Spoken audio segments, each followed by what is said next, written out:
ಅಪಮಾನ ಮಾಡುತ್ತಿರುವ ಜಿಲ್ಲಾಧಿಕಾರಿಗೆ, ವಕೀಲರ ಮನವಿಯನ್ನು ತೆಗೆದುಕೊಳ್ಳುವ ಜಿಲ್ಲಾಧಿಕಾರಿಗೆ, ಕರ್ನಾಟಕ ಉಚ್ಚ ನ್ಯಾಯಾಲಯದ ನ್ಯಾಯಾಧೀಶರ ಬಗ್ಗೆ ಜ್ಞಾನಪ್ರಕಾಶ ಸ್ವಾಮೀಜಿಯವರು ಹೇಳಿಕೆಯನ್ನು ಖಂಡಿಸಿ, ಅವರು ನೀಡಿರುವ ನ್ಯಾಯಾಂಗ ನಿಂದನೆ ಹೇಳಿಕೆಯನ್ನು ಖಂಡಿಸಿ ನಾವು ಮನವಿಯನ್ನು ಸಲ್ಲಿಸುವ ಸಂದರ್ಭದಲ್ಲಿ ನಮ್ಮ ವಕೀಲರ ಸಂಘನ 1 ಗಂಟೆಗಳ ಕಾಲ ಕಾಯಿಸಿ ಕೂಡ ಇನ್ನೂ ಕೂಡ ಮೆಮೊರಾಂಡಮ್ ಬರೆದ ಕಾರಣ ನಾವು ಈ ರಸ್ತೆ ತಡೆಯನ್ನ ಮಾಡ್ತಾ ಇದ್ದೇವೆ.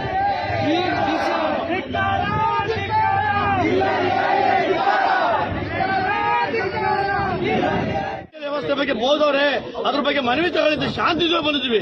ಕೊಡಕೋರ 1 ಗಂಟೆ 6 ವೇಳೆ ತಿಂಡಿ ತಿಂತ ಕಾಫಿ ಕುಡಿತ ಕುಂತ್ಕೊಂಡ್ಬಿಟ್ರೆ ಇವ್ರು ಜಿಲ್ಲಾಧಿಕಾರಿನೇನ್ರಿ? ಇವ್ರು ಜನಗಳಿಗೆ ಸ್ಪಂದಿಸ್ತಾರೇನ್ರಿ?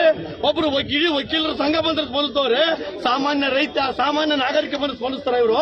ಇವ್ರು ಅಧಿಕಾರದ ದರ್ಪ ಎತ್ತಿ ನಡೀತಾ ಕಂಡಿದ್ದಾರೆ. ಇದೆಲ್ಲ ನಡೆಯಲ್ಲ, ಇದು ಅಪರಾಧ ನಡೆಯಲ್ಲ, ಇದು ಪರಿಣಾಮನ